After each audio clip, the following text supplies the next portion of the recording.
এখন হচ্ছে রান্নার জোগাড় করতে বসে পড়েছি।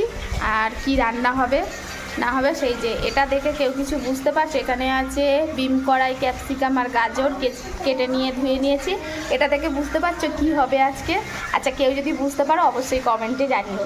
তো এখানে হচ্ছে এটা কেটে ধুয়ে নিলাম, আর এখানে হচ্ছে এই যে মাংস ম্যারিনেট করে নিলাম, আলু কাটা আছে, সব কিছু মানে কেটে কুটে দিয়েছি গুছিয়ে।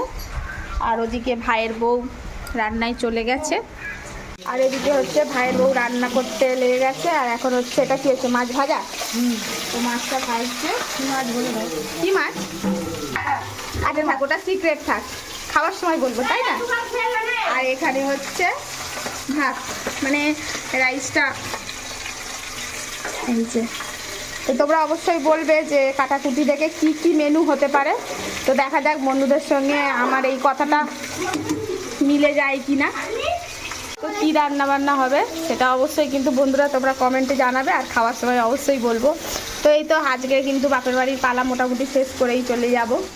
তো চলো তাড়াতাড়ি করে রান্নাটা করে খাওয়া দাওয়া করে আবার রেডি হতে হবে।